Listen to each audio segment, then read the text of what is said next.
Yo, yo, yo, we live on location, live from Summer League in Las Vegas 2023. We live with views and vibes here at the XS Nightclub here at Wynn Hotel Las Vegas. It's beautiful. We got views and vibes. Y'all might be hearing the pool over there. We got music and vibes going on at the pool. So if you hear a little something, don't worry. It's things going Vegas, on. Baby. But yo, we got one of the legends, man. We got some. Hey, it's not many people that get to have a move named purely after them that they did, that they created, that they known for, man. We got legend in the game. Special guest. Oh man, God Shammgod in the building, man. boy. You know you something special when you got a name like that and the move named after you. Y'all tune in, man. It's gonna be a good one.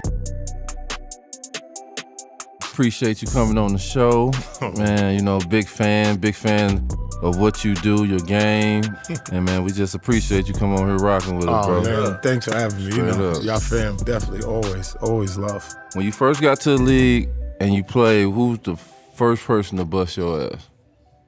The first person, I would say, it started in practice. I would say Rod. Right. Strict, you know, and then that's the thing. Like Rod was like OG at the time because he's from New York. He's from where I'm from. We have so many people in common, you know. Yeah. And then when you get there, it's like, you know, back then it was totally different from now because like when you got in there, you really had veterans. So it was like you really looked up to these people because they were so much older than you. Yeah. It's not like now where the starting point guard might be 21 and you're 19. You done played against him in AAU.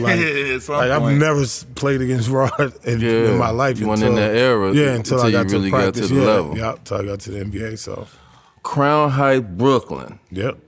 But you moved to Harlem. Yeah, moved to Harlem when I was 8 years old. Just tell us about that. Like, you know, being from Brooklyn, then transitioning to Harlem. Yeah, so like I said, like me growing up in Brooklyn was like, Brooklyn is like fast paced. Anybody know New York? When I was in Brooklyn, I was like, because people that know, like my father's a 5%er. That's how I got my name. You know what I'm saying? So it's like, so when I moved in Brooklyn, I grew up around like a lot of Jamaicans, a lot of like Afrocentric people, like, you know. So when I was there, it was just all school and learning lessons, reading books, things like that. And then when I moved to Harlem, like it was like a whole different world. So it's kind of like the contrast, like when you see Tupac and what's his name, and Juice, you see him, he got the flat top, he's like real militant. So like me moving to Harlem, like I got the flat top, half moon part, gold caps, hat to the back. With the you know what I'm saying? Gold caps? Yeah, I had the gold front, out to the back. Okay. You know, so you know, I'm coming up there, I'm wilding. The only thing I know is my father used to train boxers, so the only thing I know is like fighting, karate, and wrestling. Yeah. But then when I got to Harlem, dudes is looking like, the hell is this dude on? Yeah. You know what I'm saying? I mean, like the first block I moved on, you know, we got friends later, but like, got jumped like the first day I got there because I'm wilding. And then people know people from Brooklyn, the first thing they say, "What? I'm from Brooklyn. I ain't having it." You know what I'm saying?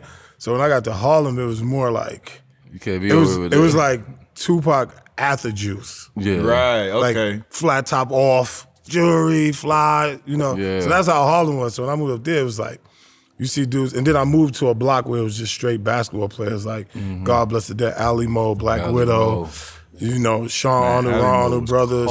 Yeah, you know what I'm saying? Then like the first people I met was Mase and Cam, my boy Zig and them, and this is before like they was playing but nice and ball. I didn't even know how to play ball at that point. And then, so when you moved, you wasn't hooping. You got into the hoop because the block was on the hoop. Yeah, because the block was on hoop. You got legends on the block. And then Mase took me to see my first 55th game, Rucker Park. So you can pretty much attribute and say Mason Cam pretty much got you in the hoop. Yeah. Like Mace, Cam, my boy Sean. Like the crazy job, before I even went to my high school, I was gonna go to their high school because of them. Like they used to take me there every day to their high school. I'm like, oh, this is it. Like I go to 55th, and the thing that was like the day they took me there, it was an all-star game. So it wasn't just like, even though Rucker always was lit, it wasn't just a regular day. It was an all-star game. So I get up there, I'm like, man, it's like chicks undressing dudes. Your first time at Rucker? My first time ever watching basketball. So that's the thing. Like it was my first time watching basketball. Like I didn't watch the Knicks and all that when I was in Brooklyn. I was outside till 2 in the morning chilling. And, you know, that's what NBA games come on like one time a week. So I'm like, you know, NBA is for soft dudes. Like I ain't doing that. So when I moved to Harlem, dudes was either selling drugs, big cars, or playing ball. So how old were you when you moved? When I moved to Harlem, I was 9. Okay. So You know what I'm saying? Let me ask you this. This is so. When Cam and Mase went to state, did Cam have time to throw Mase the ball and score, or should Cam did what he did and just try to go make the shot?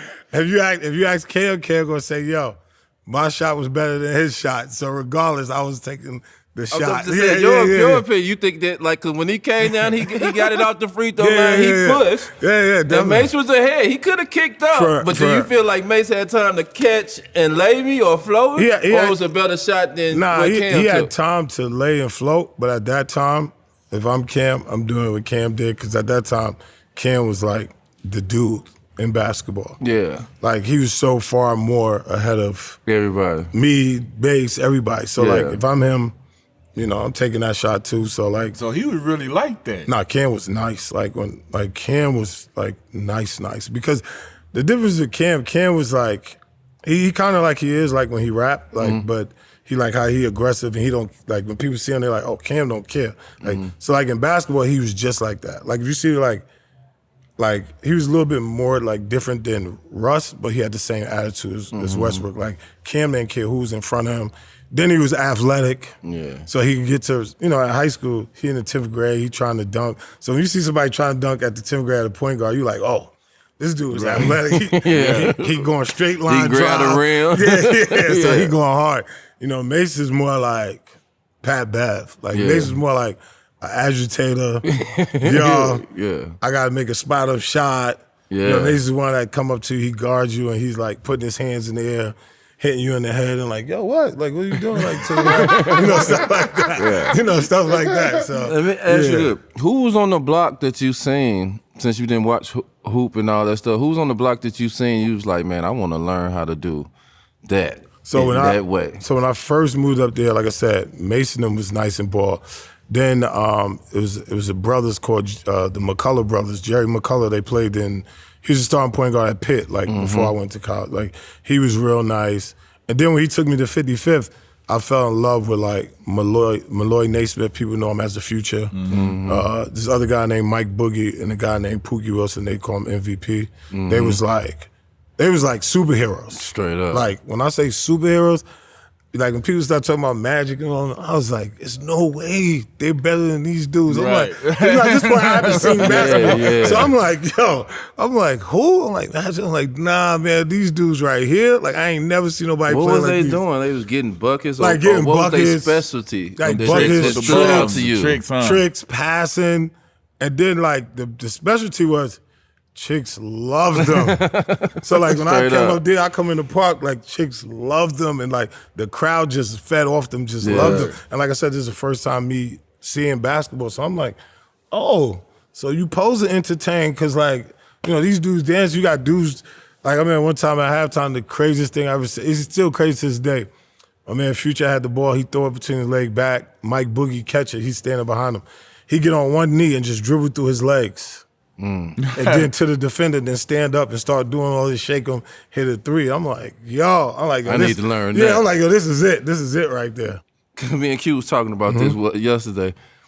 We at an age now that we don't feel it no more. Yeah. When you get that ball before the game and the ref give you the ball, and you know how you see the players feel the ball, like, oh, that's a good ball right here. Yeah. So when did you feel it? When you started dribbling, you feel it where you had control, total control? Probably when I was like 11 to 12. Because like the thing with me, I started basketball so late. Yeah. I really started getting into it when I was like 11. I would say I was good at like 13. You know what I'm saying? But it was the thing that helped me was, because like I said, my father used to train boxers. So I used to always go watch him train boxers. So I already knew how to be disciplined. So I remember like Cam and Mason used to be like, yo, come to the park. I'm like, all right, cool, I'll go to the park. I'm be like, nah, I ain't playing. Like, I used to act like I was nice. I was like, man, I ain't playing, y'all don't want none of this. Then I'll come back at night in the park and like just practice moves, dribbling and stuff. Like I watch them and see moves, and I'll be like, all right, let me just practice moves. So I started slow, just go around the court doing stuff. And then like more and more, it just picked up. And then I just like, I would not play like tournaments. I would just play like street ball against people, play one-on-one every day, and then like I just start getting more advanced. Then I start watching like NBA games and stuff like that, strategy. And then I remember when people was like, yo, this dude named Kenny Anderson is so nice. And I was like, man, he ain't nothing. They just talking about him because he go to Catholic school. He ain't playing against no real dudes. Because at this point, only thing I know is public school. So I'm like, man, public school is where the dudes is at. Like, all that other stuff. And then I remember I saw Kenny Anderson play. I was like, yo. Change your life. I said, yo, this is what I got to do. Like, Kenny Anderson just changed. Like, the two people that really changed me, like, as far as basketball, of course, Cam and Mase with that experience, but, like, me watching Kenny Anderson, and then is a kid named Booger Smith. Booger Smith. Yeah, that we probably know. Like, young kids probably don't know, but, like, he used to dribble so much. And the guy named Sherman Anderson is probably the best dribbler I ever seen, like, live in person. And then, like, when I saw them, I was like, yo, I gotta just learn how to dribble, and then kept practicing. Tell me the story of how you not knowing in middle school that Nate Tiny Archibald. That's what I was about to say. Like, not knowing he was who he was. So I go to I get out of elementary school. I go to junior high school. So I go, and our gym teacher is in there. And I'm like, I'm coming in, I'm doing all these fancy moves. And he's like, hey, come here. And I'm like, what's up? He's like, hey, you need to really be focused. Like, you need to really take this serious. Because he see, like, I got the moves, but he see I don't understand, like, strategy. I'm just playing one-on-one, no matter where I'm at. And he's like, man, you need to be focused. And I'm like, man, this old dude, man, get the fuck out of here. Like, who does this old dude think he is? You know what I'm saying? That's how I'm saying it. And then I'll never forget this dude named Sean Arnold. They used to always tell me to watch tapes. So I was like, all right, I could watch tapes, get some moves. So I got this tape called Below the Rim, and it had Tim Hardaway, Kevin Johnson, Magic, Jason Kidd, all that. So I'm like, okay, but then in the middle, it had like, went back in the days. So I had like Pistol Pete, Tiny Archibald. So at this point, I'm like, the reason why it messed me up, because at this point, it ain't like it is, like I said, it ain't like it is now. I'm like, if somebody makes it to the NBA, then I'm like, oh, this dude rich. Right. You know, I'm young. I'm like, yo, he rich. Like, there's no way this dude is working at my school. Right. You know what I'm saying? So I'm like, there's no way. Because, you know, I'm like, at school, like, teachers ain't making no money. Gypsies ain't making no money. I'm like, there's no way. So he's in there. So I see the tape. It go in the middle. And it say, like, Nate Tiny Archibald. So I'm looking. I'm like, man, he look like the guy at my school. So I go to school for like a week. I'm not saying no, I'm just looking at him. I'm just looking at him. So then I'm doing stuff on purpose. Like, I'm doing stuff on purpose to see if he say something. Like, I'm dribbling, just doing whatever. And then he's like, hey, you want me to show you something? I'm like, oh, man, you can't show me. So then I stopped, and I was like, hey, do you got a son named Tiny Archibald? You know, because at my school, his name is Nate. So I'm like, hey, do you got a son named Tiny Archibald? And he's like, no. And I'm like, man, I saw this tape. This guy looked just like you. And he was like, yeah, it's me. And I'm like, no way. I'm like, it's no way. I'm like, dude, come on, man, stop. I'm like, there's no way you're Tiny Archibald. And then other people was like, yeah, you ain't know he played with Celtics. I'm like, no way. I'm like, man, I thought like NBA people. Have another level of respect. Like, what was that like epiphany for you? Yeah, Like, so it was like it was just like a shock. And then like at the good thing about it, it was like so humbling, because I was like, you know, from my perspective, I'm like, yo, he rich. He ain't got time to be dealing with no kids like us, whatever. But he's just used to volunteer after school. Like, you know, I'm thinking he's just a gym teacher. He used to just come like help and do stuff for the school. And I'm like, man. And then after that, me and him was like inseparable. Like, he used to always like teach me stuff, talk to me about basketball, all that. And then that's when it like kind of clicked to be like serious about it. The Shammgod, the move, like. You dribble. When you dribble, they teach you to keep your dribble tight. Keep your dribble close to your body. Keep it tight so people won't steal it. The move that you created that everybody does is a move that you throw the ball away from you. Yeah. So it's like, what happened is people don't understand, like, dribbling is like, it's not just to be like fancy and all that other stuff. So like, I got to a point where I like studied dribbling so much. And if you look at it, so that's what I always tell people, and people are like, oh, the Shammgod. I'm like, man, that's probably the weakest move I ever did, bro. Like, so that's why people back home be like, yo, that's crazy. They always say that, like, all the other moves you used to do. So what happened was, because I used to watch the 80s a lot like on tape, like cassette tape, like Isaiah Thomas and all them. VCR tape. And if you look at it, so that's what I'd be telling people. I'd be like, they can say whatever. I'm like, as far as long dribble, I'm always gonna take credit for it. I don't care what nobody say. I'm like, because before I was dribbling, everybody dribbled in the box. In the box. And what I mean by in the box, because it's easier for the ball to come to your shot, so everybody dribbled close together. If you watch Kevin Johnson, you watch Tim Hardaway, you watch Isaiah Thomas, everything was in the box, right? So because I had long arms, you know what I'm saying? So once I used to start practicing dribbling a lot, what happened was I used to take ankle weights and put them on my wrists. So then like practice dribbling in slow motion, go to the park. And then I used to practice under this light. And I got so obsessed with it that I was like, man, I could shake my shadow. I'm telling you. So I used to do all these moves with the ankle weights off. Then I'd take them off. And of course, it's like boxing. If you got weights in your arms, once you take them off, your arms are just flying. So I used to be like, okay, I'm gonna do the same moves once I take the weights off. So now my arms is just like going everywhere because it take a while for your body to adjust at this point. So then it just made me dribble faster, wider, and all the other stuff. And then I'll never forget when I went to 5-star and I played against a kid named Dean Barry. And for people that don't know him, you know, Iverson always gave him a lot of credit for showing him how that's the kid that was the walk-on at Georgetown. So it's like, so at camp, me and him used to do stuff because he could dribble, and I used to always do wide cross and show like whether it was him, Steph, that's how me and Kobe met and all that other stuff. So when people talk about it, I'm like, yo. And then if you just go push it forward, like, then Dean Barry showed Iverson. You understand what I'm saying? So it's like, it's just 6 degrees of separation, but I'm like, I was the first person to always dribble like outside my body, like you said. And then, you know, doing the move it was just a reaction to another move. Because Kenny Anderson used to do this move where he'd dribble one way, skip step, and then come back the opposite way. So I was like, I used to study Kenny Anderson so much, and then I'm like trying to do the move, and then it slipped, and then I just run fast and just put, because the only thing you could do is pull it back. Yeah, because it's a glitch in the defenders and the way defenders defend. How you taught to slide your feet and all that stuff. So when you throwing it out and bringing it back, it's crossing up everything. It's going to cross, or you just you teach defensively. It's going to cross, or you're going to go straight. You know what I'm saying? And I tell people like, it's just funny because like when people because people always send me like different versions. And my boys always laugh because I'll be like, every version that exists, I've did. In practice. The tap between the legs.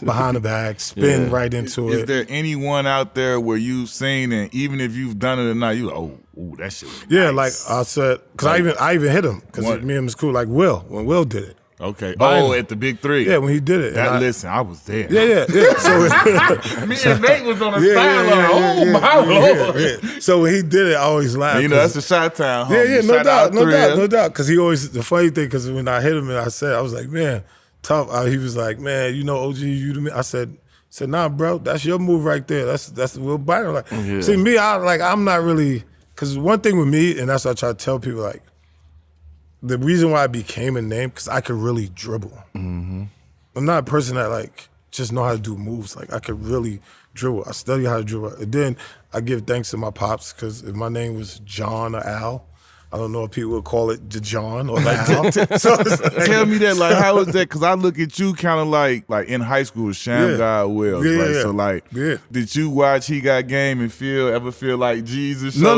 So, like they got like, our name Shammgod. No. So what happened was, it's so crazy because, and this is why people used to get confused a lot, because in high school when I was young, I used to go to Catholic school, and teachers never wanted to call me God. So they used to be like, good, or cool, or just weird stuff. So as me growing up, and at this point, I'm not good in basketball. I'm just regular God Shammgod. So kids are like, God, like, you know, make it fun. So by the time when I moved from Brooklyn to Manhattan, I was like, cool, I could start over. So at this time, my pops was in jail. We wasn't really like vibing. So I was like, nah, I'm representing my mom's, like, whatever. So I was like, so, you know, like in school, you could put like Speedy Claxton, you could put, and people would just call you. So when I got to school, I was like, oh, I'm writing Shammgod Wells. So then it got so big that then once I became good in ball, it was like Shammgod Wells. But then I used to tell people, I was like, when y'all look at my bio, like, everybody in my family last name is Shammgod. Why would y'all think my first name is Shammgod? Because they never use no other crazy. name. I'm the only one that use Wells. They never use no other name. Time out. I thought that at some point you changed your name from Shammgod Wells to God Sham. I was like, I was about to ask you about that. Literally. So what happened was, once I went to college, they was like, yo, you have to use your real name, or you have to change it. And then I looked, I'm like, what? And that one time I was going to do it. I was like, all right, cool. Then they sent me the stuff, and it was like $600. And I was like, $600? like, bro, I could get some Jordans. I could get this. I'm not spending $600 to change my name. That's dumb. So I was like, cool. Y'all just do whatever y'all want with the uniform, whatever. So then, of course, when they put on my uniform, they put Shammgod on the back, and everybody's like, he's using his first name, and then it's like, gosh, Shammgod. Everybody's like, oh my God, he's so arrogant. He changed his name, this and that. And I'm like, and I'm just laughing because I'm like, if you look at the bio, like, my brother's name is Prince Asiatic Shammgod. My sister's name is Shammgod. I'm like, why would y'all think my first name is Shammgod? You know what I'm saying? Like, why would y'all think I changed it? So it was more that, and then it's because, you know, like, Providence was Catholic school, so it was like a big thing. And then but basketball kind of calmed everything down, because once people saw I was good in basketball, then they're like, oh, that's a dope name. That's this and that, and it goes the way you play. So I was like, all right, cool. When you start to really learn the history, like you see Kenny Anderson, you see Rod Strickland, you see the guys, Kenny Smith, and guys that's going and having success going to college and going to the NBA and stuff like that. What was some of that fueled you to be like, man, nah, this is what I want to do? I'm going to tell you, like, I give big credit. Like, for my basketball career, it's so crazy because, like, this, and he's like my brother. Like, I give my basketball mostly career to, like, Steph. Marbury. Because I remember, like, it's so crazy. When we was in high school, the freshman year, I went to go to LaSalle Academy. Like I said, I was playing street ball. This is like my first year really, played at LaSalle with Ron, right? Yeah, Ron's like my little brother. So like we play, I come there in the 8th grade for a visit. So like I told you, I'm playing street ball, I ain't really play. So I go to watch a JV game. They don't have enough people. So we played against St. Anthony's, Bob Hurley. Right. Is the coach, you know what I'm saying? So they're like, yo, we don't have enough people. So they're like, hey, do you want to play? I'm like, yeah, cool. I'm like, okay. Mind you, I'm in the 8th grade. It's 10th grade, JV. I'm like, yeah, I'll come play, cool. So they're like, all right, we suit up, play. And St. Anthony's supposed to be like this big thing. Powerhouse. But at this point, I don't know. Like I said, I don't know nothing about none of these high schools. I just know I know how to go one-on-one. I know dudes can't guard me. Straight up. So I play, I have like, I think it was like 37. So Bar Hurley come over there and he's like, man, what grade are you at? You in the 10th or 11th grade? And I'm like, nah, I'm in the 8th grade. And he's like, what? He's like, yo, you're gonna be good. And then, so I'm like, oh yeah, thanks. I mean, I'm just looking at him, you know, like an old Caucasian. Like, yeah, cool, whatever. So then he's talking to me. So then everybody's telling me who he is and what he does. I'm like, oh, okay, I might got a chance at this thing. So then this when Hoop Scoop used to come out, Street and Smith. Hoop Scoop, yeah. That's a throwback. So Hoop Scoop, though. So I go, and at this point, I just met Steph. Like I just met Steph, Ray for Austin, all these people, because I went to play with this team called Young Life. Thurman player. He had all the best players in New York. Who did? Kareem Reed, Thurman player. Thurman. Yeah, that's my that's guy. Thurman. That's his homeboy. That's his boy. Thurman. That's my guy, bro. That's Riverside Club. Thurman, man. So at this point, Thurman always had the best crew. Yeah. You know, that's why he went from Young Life to Riverside. He had the best team. So he had all the like ballers. Like it was Kareem Reed, Rafe Austin, Stephon Marbury. It was like all these dudes. So everybody's like, yo, if you want to be good, you got to go play with Young Life. So I'm like, all right, cool, I'll go there. I never forget Steph coming to the gym all the way from Brooklyn. You know, walking, at this point, he's walking like Kenny Anderson, got the part up the middle, this and that. So I'm like, okay. And they're like, yo, he's the #1 9th grader in the country. I'm like, Like, hold on, I'm like, the country? I'm like, hold up. Like the world. Yeah, I'm like, we young, so I'm like, the world? So I'm like, the world? Right? So they like, yeah. I'm like, okay, cool. Serious I'm like, shit. So now, so we playing against each other, and I'm like, okay, I'm holding my own. I'm like, okay. So then ninth grade come, beginning of the year, hoop scoop and all this stuff come out. But I don't know, like, you have to play tournaments to get in these things. So I'm looking in the, they like, yo, the book is out. So I'm like, all right, cool. I'm like, let me look in the book. He number one. I ain't nowhere. I'm like, yo, hold on. I'm like, man, how you getting these books? And they're like, hey, you got to go to camps. This. And then my school, Bill Aber, he was like the commissioner of 5-star. So I knew I would go the next summer. Yeah. So I come the next summer, play against Steph. Now, mind you, I'm like, he good. But I'm like, okay, I'm nice too. I'm like, he good. 10th grade come out. He's number one. I'm like, 144 in the city. I'm like, yo, nah, this right here. I'm like, nah, I'm not 144 less. I'm like, right. no, we're not gonna do that. And then from that day forth, like, Mem started kicking it. I used to go to Brooklyn all the time with his family, work out, talk back and forth. And then right after that, he was like, yo, I'm telling you, you just gotta put in that work, this is not. Then like, from sophomore year on, I just shot up the charts. Like dudes that was ahead of me, just knocking them off to the point where then I became number 2 in the city, like the end of the junior year and stuff. Used to be like, yo, I'm telling you. But like he used to fuel me because at one point, like people always wanted to make us rivalries, but they didn't know how much time we spent together. Mm-hmm. But he still fueled me because like, I was like, man, like he really killing, like these people really love him. Then they start talking, like coaches used to always like talk about, at this point, I'm not even thinking about college, like coming from Brooklyn. Like if they could make it out of Brooklyn, he could. I'm talking about college. I'm like, I'm seeing dudes getting left, smoked, killed, everything. And then the block I moved to was like the number 1 block for like murders in the 90s. So I'm like, bro, like if you do anything with this basketball, you good. But then just by me being around him and his family, because his whole family played basketball. Yeah. Like nobody in my family played basketball. Yeah, so I used to be around, and God bless, his pops used to always talk to me like, man, you're gonna be good. And then I was like their extra brother. Yeah, the extra kid. Yeah, no doubt. Yeah, you know how it is, yeah. So that kind of like pushed me, and then like, so I always give him props off that, because at that point, even I tell people today, Steph is probably the best point guard I've ever seen play up close. To me, I think he's the best New York point guard ever. Yeah. But I'm saying Steph is probably the best point guard I've seen ever. Mm-hmm. Like, it's dudes that nice and did more, but I'm just talking about from every skill set. Yeah. Like dribbling, passing, shooting. And do everything. He never had any holes. And he had hops like No, that's what I mean. He was like athletic, point guard. He really knew how to play the point. He could shoot from. He's like Steph's the first person I seen shooting from half in high school. Straight jumper. Yeah, jumper. One step over half. And not no heat. No, not no heat. Straight jumper. Jump up in the air and land in the same spot. Yeah. At what point was it when you met Kobe and then his pops wanted you to teach him how to dribble? Oh man, junior year I just became. So this you still was in high school? Yeah, I just became McDonald's All-American, and at this point then it was like nobody in the country ever had in the same position play McDonald's All-American, because me and Steph was the same year. Mm-hmm. So we both were point guards, so they usually take one from the state, one or the other.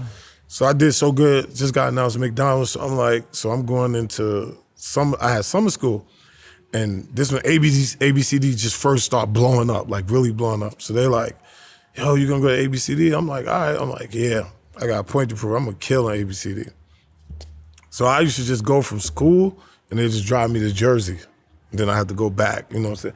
So I get up there, first day, we young, so like anybody that come from anywhere, you like, if that's out of the country, like, oh yeah, he from France. You know what I'm saying? Right. Yeah, because that's the only story you really knew. So Kobe come, and his father was coaching at LaSalle College. So mind you, I went to LaSalle High School. So I see meet the coach from LaSalle. I'm like, oh, LaSalle, that'd be dope. Go to LaSalle College from LaSalle. Because at this point, I really don't know about all this stuff. Yeah, right. So he see me working out. And then, like I said, Kobe was on my team. And, he walking like Jordan, chewing gum like Jordan, doing all that. So, in high school, dudes is wild. Dudes is young and wild. So you're like, man, who this dude think he Jordan? So we play. Now, mind you, it's supposed to be my year. So I'm like, okay, cool. This man is taking all the shots. I'm like, yo, hold up, homeboy. Hold up. You gotta relax. Like, this is my show. Yeah. So they like, yeah, he just came from, kids like, yo, he just came from France. And I'm like, oh, I don't care where you come from, man. This is, I got boys coming up here. So then after that, he was fading away like Jordan, doing stuff, different stuff. I'm like, all right, he cool. Then his pops like, yo, you think only thing my son really can't do is dribble? Can you just like show him some dribbling stuff? At this point, I'm like, you're young, so you're like, I ain't showing nothing. I ain't shooting all the balls. Yeah. I'm not showing that dude nothing. You know what I'm saying?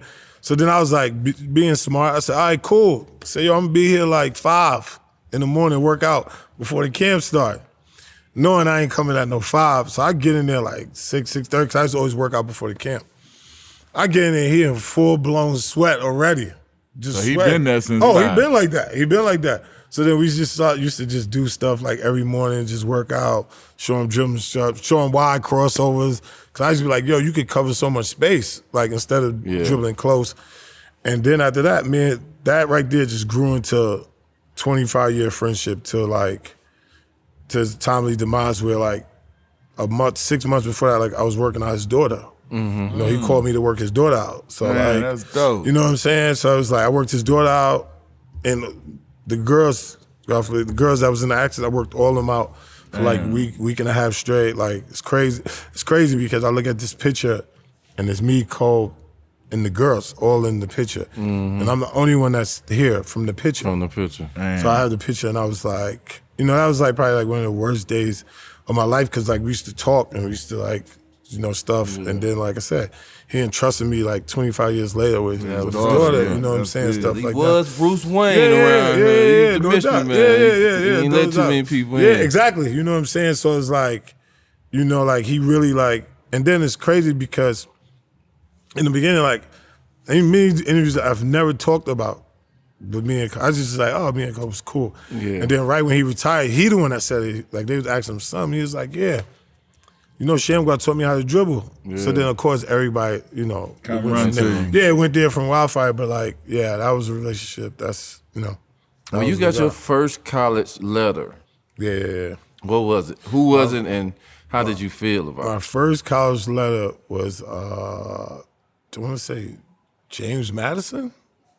Yeah, it was James Madison. And I thought I made it. It's so crazy because James Madison, because I'm just built on loyalty. Like, you know what I'm saying? So James Madison, like, even before I like really got good, All-American on, they always was on me. So like even on my visit list, they was like at the top of my visit list. I was like, yeah, I'm gonna come see what y'all got. They had Lefty Drizel was the coach. He had just got out of the stuff with like Len Bias and them, and then he became the coach down there. And I remember I went there, and they had like a pep rally. I went to this pep rally. It was like, Shammgod. I was like, this how crazy I ain't know nothing about boy. I was like, Shammgod. I called my car. I was like, yo, I'm signing with James Madison. I don't care. I'm going here. He was like, yo, you're at McDonald's. There's no way you could go there. He was like, because they're gonna think it's no way you can go there. Yeah, exactly. And I was like, nah. I love it down here. Don't think that they gave you half the school money, man. Hey, tell me I love it down here. Tell me, how was your experience at the actual McDonald's game? Because you had a legendary class. Like, you know what I'm saying? Like, it's always going to be top 2 to me, probably one. I'm always going to say that. Like, bro, the McDonald's All-American class was so crazy because I had a sick-ass class. And it's so crazy because even, like, all these years later, like, we're all still close. But we talked about it in the McDonald's that we would stay cool, you know what I'm saying? And people don't understand, like, even in the McDonald's game, when we got there, we sitting there and I'm telling them, like, hey, I'm going to get my ears pierced. We was in St. Louis. Yeah. I was like, yo, we're going to go to the mall, I'm going to get my ears pierced. They was like, all right, we coming. So if you watch the McDonald's or American game, we all got Band-Aids on the ears because you couldn't take them off. And, like, that was, like, the first time, like, we like, everybody, like, really bonded and just kicked it. And then, like I said, for me, it was different in high school because, like, Like, I lived by myself at 17. Damn. You know what I'm saying? Because I had a child, so I lived by myself at 17. So when dudes used to come to New York, like, that was like, God was there, tractor trailer and all, and they like, hey, I'm telling my parents I'm gonna come stay at your house. I'm like, cool. But the parents don't know. It's no parents. You got your own. Yeah, so like we outside to them. That's why they loved New York when they used to come, because it's like, yo, we come, we go, you meet people like Fat Joe, different people, like, you know what I'm saying? Who all was in that class? Was Rip Hamilton? No, it was me, Vince Carter, Paul Pierce, Antoine Jameson, Stephon Marbury, Chauncey Billups, Sharif Abdul-Rahim, Randall Jackson. That's crazy. That was a year before COVID. Yeah. That's crazy. Albert White, Louis Bullock. People sleep on Albert White. Albert White was monster. Listen, bro. We had Chris Clack. When he came to Chicago, remember we talked about this in the KG. They played AAU together, cheating. Tractor trailer, Albert White, KG. Bro, they was cheating when they came to the crib and played in AAU. I was like, at that point, like, I had never seen somebody like Albert White, 6'8", 6'9", buff, but dunking on you, shooting on you. He was cold, bro. I was like, who is this, bro? Like, people ain't know, like, Albert White, like, trailer, track was like monster. Hand-do dunks, all that stuff. So it was like, we had Jelani McCoy. So it was like, it's crazy because I remember in the 10th grade, we played against King High School.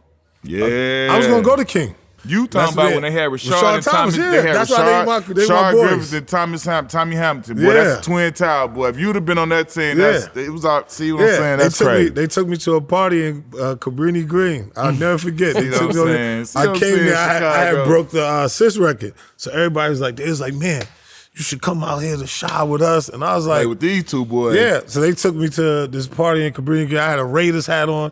They're like, yo, you got to take the hat off. You got to take the hat off around here. They don't do all that. So I was like, what? Because, at that point, we don't know about vice laws and all that. So I'm like, what are you talking about? Gangs and all that. Like, yo, you can't have a hat on, bro. You got to take a hat off. I'm like, cool. And then the funny thing, I was about to go there. The week I was putting transfer papers, that's when they got in trouble. They got caught for up. all the stuff on TV. Got caught up. Yeah. I would have never ended at LaSalle. I would have been right in Chicago. Because I was on my way. And they was like, that's wild. They was like, yo. They was that's like, and they had these people on there. They was like, I was like, nah, I'm glad I wasn't over there. Why Providence? Could it have been anybody else that almost got you? Yeah. Than Providence? It's Syracuse and Georgia Tech. And it was so crazy because Shammgod at G Tech. Yeah, see the crazy thing is because, like I said, me and like Steph already knew about Kenny Anderson, but then once I knew Kenny Anderson, I just fell in love with Kenny Anderson. Everybody wanted to do I just wanted to be Kenny Anderson. Right. So I was like, yo, we gonna go to Georgia Tech. My big man went to Georgia Tech the year before, so Bobby Crimmins always was at the school, and then Bobby Crimmins loved me. He was like, yo, and then Boeheim loved me, so I was like, I'll go to Syracuse because Pearl went there. Pearl was like God of basketball. So I'm like, all right. But then the only thing that happened, that's why I was so crazy, because Bobby was like, yo, the same two schools was recruiting Steph since 7th grade. Like years with him putting in work. So I went to Georgia Tech, talked to Bobby Crimmins. He like, yeah, we want you. He like, but we still gonna recruit Steph. He was like, we still waiting on Steph, but we'll take you. And I was like, yeah, that's that bullshit. I can't said, do that. Nah. But see, everybody thought it would be fine because me and Steph play AAU together with Gauchos. So they was like, yo, y'all play together now. And I was like, yeah, but college is a little different than AAU, brother. You know what I'm saying? So then Boeheim, I'll never forget, it was a week. And I used to always ask Steph, like, hey, where you going? Where you going? And Steph always kept it tight. Now his fans. It's cool. So I go to Syracuse, talk to Boeheim. I'm like, yo, I'm ready to sign. He like, yeah, but we gotta wait for Steph to see what Steph doing. So I'm like, all right, bro, cool. Providence always recruited me, and then my high school coach, he went to Providence as assistant coach. So he was like, yo, just come. And at that point, I'm like, yo, wherever I'm playing 40 minutes, that's where I'm going. I ain't got time to be worrying about anything else. Trying to play. So I said, Boeheim, called Boeheim. I'm like, hey, you sure? You sure you waiting? Because I knew in my heart, I'm like, yo, Steph's going to Georgia Tech. Yeah. I'm like, I know he's going to Georgia Tech. Yeah. There's no way Bobby Crimmins is letting him get away. So he's like, yeah, we gonna wait. I was like, all right, cool, bro. Missed his blessing. The day I signed with Providence, and I knew he did this on purpose. The day I signed with Providence, 2 days later, he signed with Georgia Tech. Boeheim was hot. He called me. I was like, nah, we good. And I'll never forget, the first Big East game, we played them. I had 18 and 12. I just kept looking at him on side, like, yo, man, I told you. So, but it would have been dope if I went there because that's the year they went to the championship. Right. And I was like, bro, I would have turned the dome out. So you play with the Gauchos, you didn't play with Riverside? Yeah, no, I played Riverside first, and then I went to Gauchos at the end. Coach Boeheim blocked his blessing. Yeah, y'all. Damn. Because the We thing coulda with saw Boeheim God is, in the Boeheim lets you dome. just rock. Right. Yeah. So the dome, yo. And 2-3 zones. Yes, yes. You just and I had like the crazy bigs, John Wallace, all of them. So it would have been, it was rocking. So, but everything happened like it's supposed to happen. But it was just like the dome. How was that run in the NCAAs to the Elite Eight? Like how was that for you? Like this top level was big like- time that was- basketball NCAA tournament. NCAA for me was like a gift and a curse at the same time. But you put the moves No, down. the reason why I say it's a gift and a curse because like up into the NCAA, like I was killing doing work, but it was work, like reasonable work. So it was like I was like, okay, cool. I'm gonna be here 4 years, go to the NBA, this and that. When I hit the tournament, I just went so crazy from day one of the tournament. Now I'm like, hold on, I'm out of here. Right. I'm not thinking about this. You know what I'm saying? I'm like, man, I'm in the tournament. I'm like, I'm cooking these dudes. I'm like, these dudes ain't tough. Like, these dudes is like, because this is the first time, like, because my freshman year, we missed the tournament by 1 game. So my sophomore year, we in the tournament. And I'm like, now I'm getting to play against people around the country, outside the just your Big East. conference. Yeah. So I'm looking at these people like, man, these dudes in these conferences killing. fuck These with dudes, these dudes is weak. I'm like, man, I could have went here my freshman year and just been up out of here. And then we play Arizona, and I'll never forget. Billy and it was like, yeah, we just beat Kansas. And that's when it was Jacques Vaughn. Jacques Vaughn was like #1 point guard in college. He's like, yeah, we not really worrying about that. So then they getting on stage, we coming on stage. And they was like, yeah, what you think about Arizona and all that? I was like, listen, man, can't nobody in the tournament stop me, man. I'm not worrying about what they talking about, man. I'm like, these dudes can't guard me. And it's like, yo, Bibby, this person. I said, listen, man, none of these dudes could guard me, man. And I never forget, we played them, and they had Michael Dickinson on me. High socks. Yeah, Michael Dickinson, because he was strong. Strong. So they was like, yo, you got him. Man, I was tearing him up, bro. It was like, so then they bring in, and that's my guy right now, JT. They bring in JT, because they was like, oh, he's like their defensive person.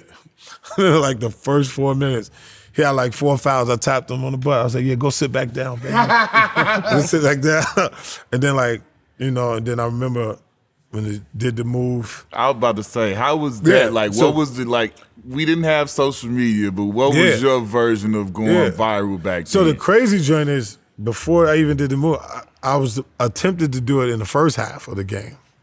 But it was just the wrong angle. Because I always had perfect angles where I could do it from, where it make it look like it's supposed to Crazy, look. yeah. You know what I'm saying? Right. Because if you see it now, people always do it like top of the key, stuff like that. But there's no space for the defender to really run. Yeah. And there's no space for you to really get away. Get away. So I used to always be like, bring it to the sideline, be like, tell the man out the post, I'd be like, hey, move.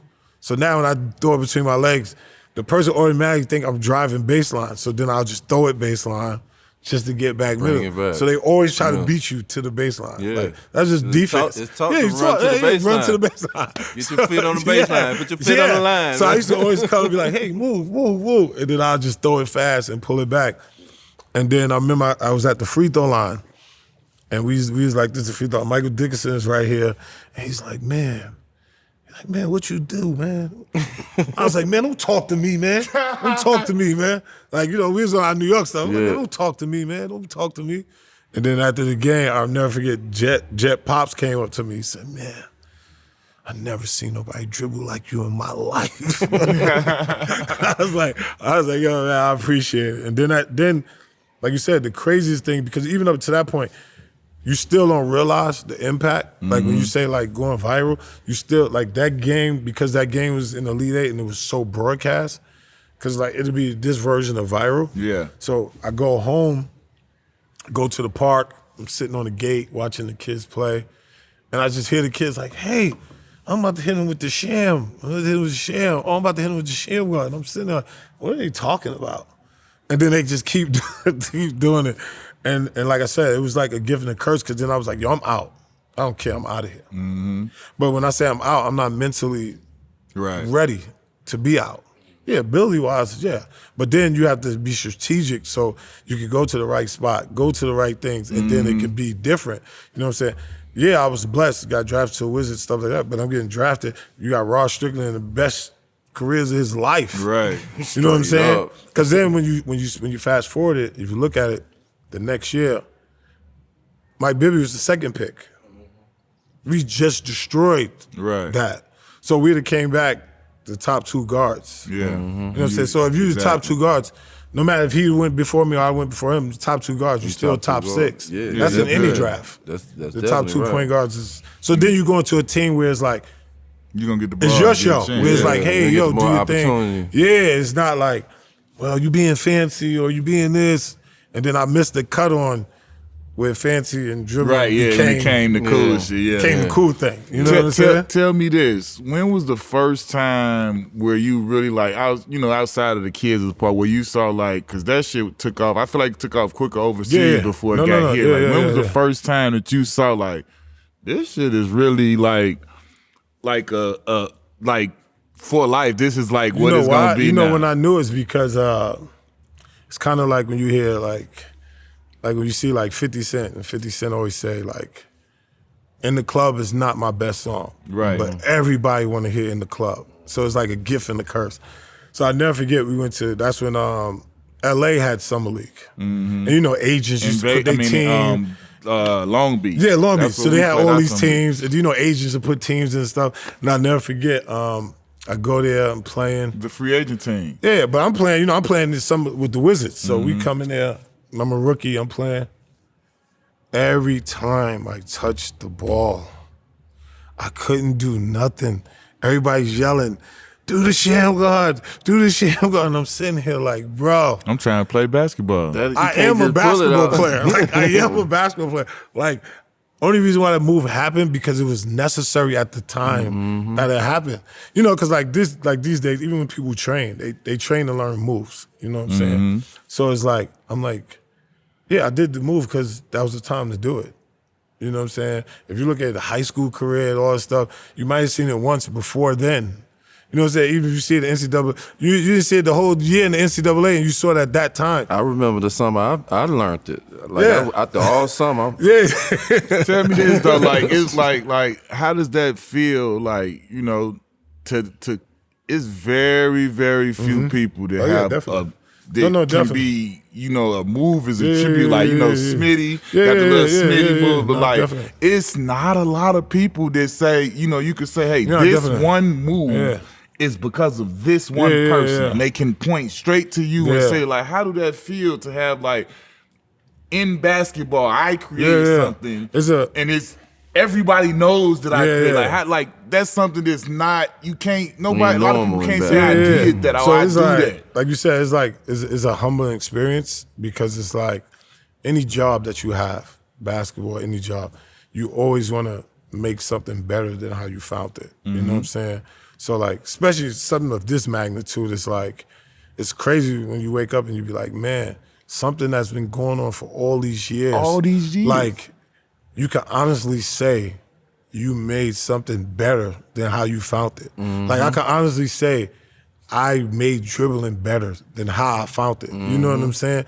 Like you said, so it's like, and then like, once, you know, career's over, most people don't have second acts. You know what I'm saying? So like, me being a part, like, Dallas Mavericks, stuff like that, it's like, I get to see, most people see their inspiration. Yeah. Their family see it. They don't see it because it's after they passed away. Yeah. And they be like, oh, he did this, or he built this building or something like that.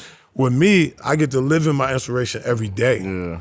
Because I'm sitting here on the sideline. Yeah. Somebody do it, it's like, yo, oh, he did the Shammgod, or people coming like, oh, OG. Somebody game do it, the whole bench turn around. So it's like me meeting Chris Paul and them at one time. It's like, yo, bro, I used to watch you. I started playing basketball because of you, because of you and Tim Hardaway. Because I watched you in high school, and it's like, this is one of the greatest point guards ever. You know what I'm saying? Or you see a person like Russ Westbrook that never do any moves. And he did that And he thing. do it, and then they ask him, and he's like, oh, you know, everybody, the kids, everybody calls it the Shammgod.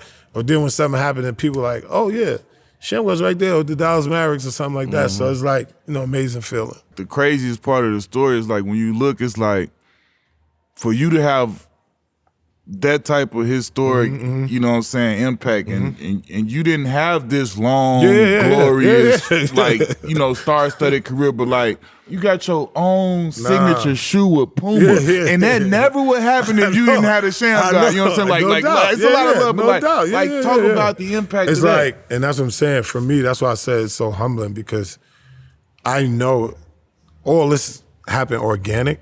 So I know this is from God because it happened organic. You know what I'm saying? It's not nothing that's forced, or it's not nothing. Like, it's funny that you said, because I always laugh, because my friends always be like, man, you had 2 sneakers with Puma that's sold out, and they named Shammgod. And I laugh because I'll be like, man, because we always talk about like me playing 2 years, but only really playing 20 games or get hurt, whatever, go overseas. And they're like, yo, your impact overseas was bigger than basketball in the NBA. Cool. But I always laugh because I'll be like, it's so crazy. I could have played 20 years in the NBA and just messed it all up. Right.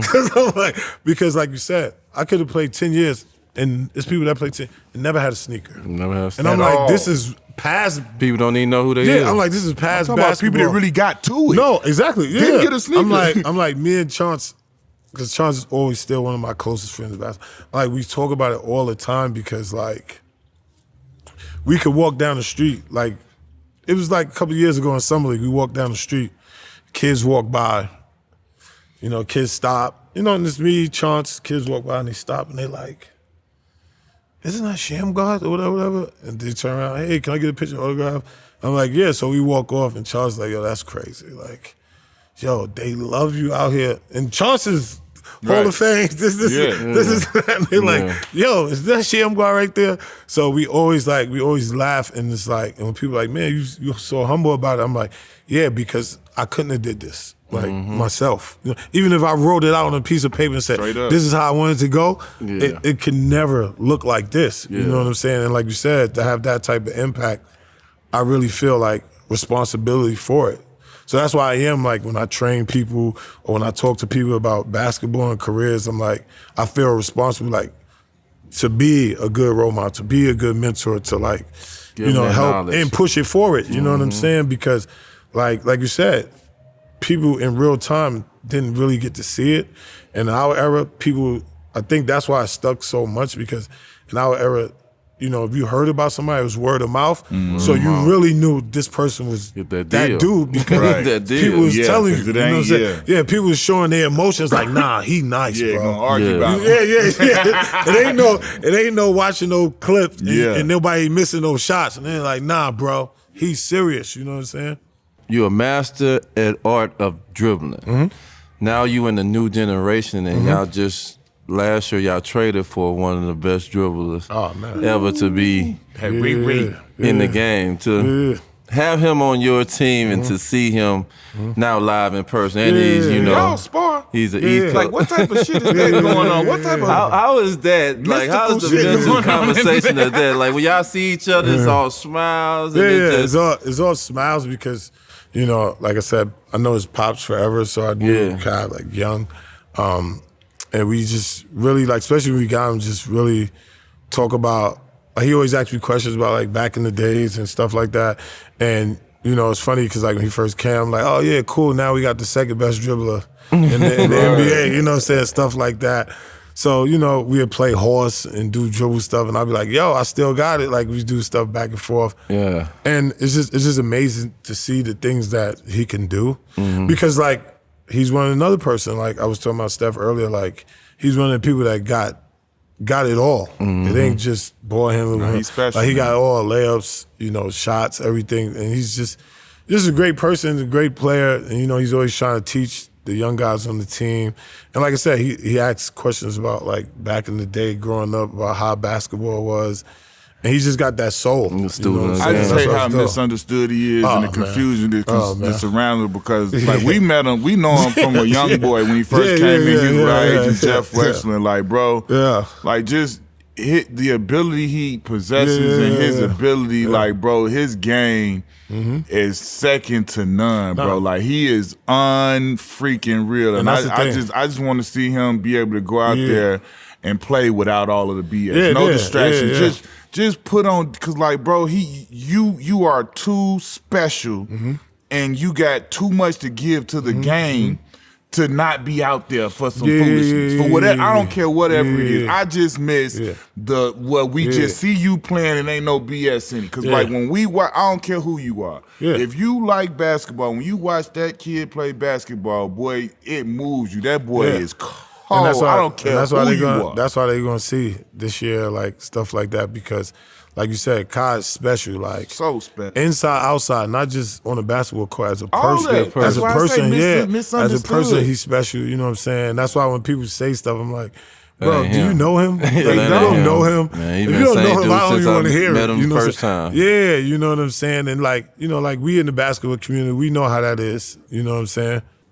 You and 4 other players, if you had to choose that you play with or you wanted to play with in the Rucker, who would be your other 4? Oh, man. It would be Future.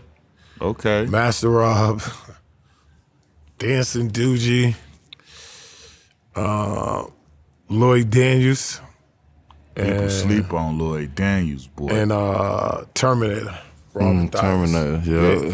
So those are the superheroes. Yeah. Those are Avengers right there. Word. And you grew up on the block with Ali Mo. Ali Mo was Black Widow. That's one of my favorite N1 ever. street when I got drafted, this album when I got drafted to the Wizards, I was like, yo, is somebody on my block right now that's at cold. 6'7" that could do everything I do right now? Yeah. You know what I'm story. saying? That boy was cold. And that's why I was so like hurt, because like people really never, like in this era they would be able to see him if you grew up in this era, but that era is like he was so when I say special, bro. Cold. He was like that when I first met him. When I didn't know how to play. Like, he was first special. When I watched that tape and I seen him, He was dark one of them skinned dude ones. like me, was so skilled, tall and dribble. He one and of I them fell in ones. love with But his Ali whole Mo, family man. was nice. Straight Arnold's up, to Evans' whole family was nice. Man, shout out to Ali Mo, man. Yeah. Man, Real. this was real, man. Man, We I appreciate you y'all. pulling Definitely, up. man. You This know was that. Love. legendary, Definitely, man. definitely Got a love. move named after man. people. Shammgod, not Shammgod Will. Shammgod, I was man. a day years old when I learned that. I appreciate y'all, man. Definitely, Knuckleheads, definitely the show. You know, definitely be on. Every time I watch y'all always do great interviews, so it's all love.